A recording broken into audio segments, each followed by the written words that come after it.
Microsoft is considering investing as much as $10 billion in ChatGPT creator OpenAI, according to Bloomberg. Our next guest says the tech giant's incorporation of ChatGPT into Bing could be a once-in-a-decade opportunity to upend Google's dominance. D.A. Davidson Managing Director Gil Luria joins us now. Gil, make the case for why this could be a once-in-a-decade, once-in-perhaps-a-generation investment opportunity for Microsoft.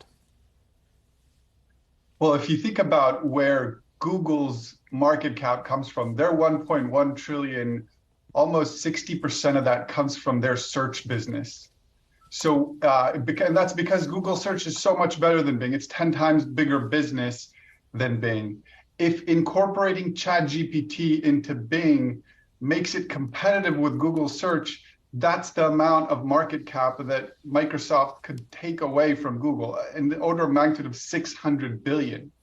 In the short term, Microsoft is benefiting greatly because all this data and computing power is going to its Azure cloud hosting business. And so it's money that they're investing that's coming right back to Microsoft to grow its most important business, the Azure business. So it's a great investment for Microsoft in a product that could really help it transform its two key products.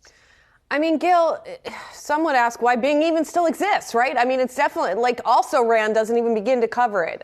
Google's a verb, Bing is most definitely not. So if you could just walk us through it in a little more detail, like what would a ChatGPT integration into Bing look like, and why would it be such a compelling offering? So when you use generative AI like ChatGPT and you ask a question, you get an answer. You get a thoughtful, well-articulated answer.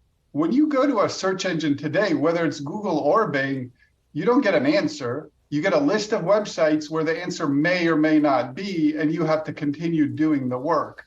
That really changes the nature of how we get questions answered.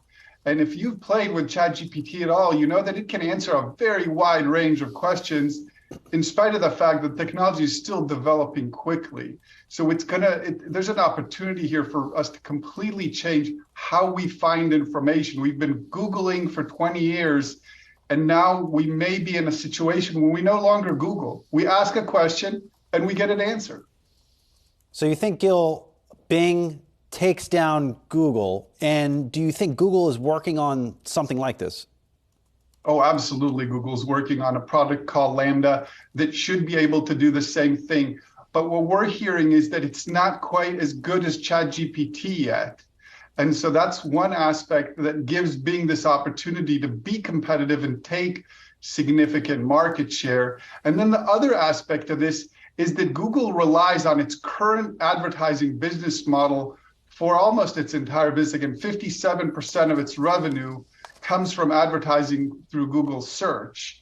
If they were to change the way we do search to start answering questions instead of giving us a list of websites, that would very much disrupt their business.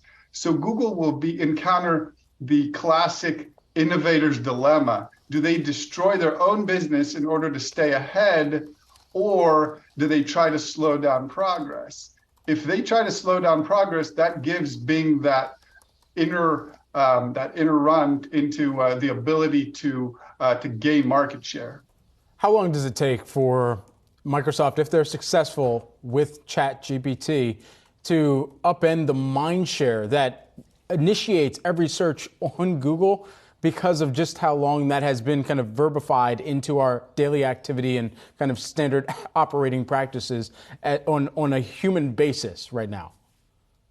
We're going to find out very soon. Some of the reports out there is that Bing is going to be incorporated with ChatGPT as early as March. And so we're going to see how much better of a product it turns out to be. But if you think about 15, 20 years ago, when we all started using Google, it happened all of a sudden. We were using other search engines. And once Google became better, everybody started using it for everything very quickly. If there is a better search engine out there, if Bing plus ChatGPT is in fact better than what Google has to offer, people will switch very quickly. So, Gail, putting this all together, there have been reports that Microsoft is thinking about investing more in OpenAI, which is the parent company of ChatGPT, maybe $10 billion over a matter of years. It sounds like you think that would be a fantastic idea. I wonder what you also think of the idea of if Microsoft just bought it outright. Well, I'm not sure that's a possibility for them. I think the other investors are quite prominent as well. Peter Thiel, Elon Musk. They may not want to sell the whole thing. If Microsoft could, maybe they would. Either way, they appear to have exclusivity over the use of these products. It's been reported that the entire volume of data and compute is going to Azure, and that Bing would have exclusivity on using ChatGPT for search. If that's the case, just making an investment should be good enough. There is now a counterplay as well to any type of artificial intelligence kind of either written product that is online, or just the general framework of how artificial intelligence can be kind of incorporated within writing papers, people who are, or students who have used ChatGPT to be able to do this. And now the counter to that is the detection mechanisms to understand what is artificially intelligence generated versus what is not. How much is that a major headwind for the success of ChatGPT in the future as well? There is going to be some cat and mouse game, especially in the field of education, where teachers and professors are going to try to figure out if the student actually wrote the paper.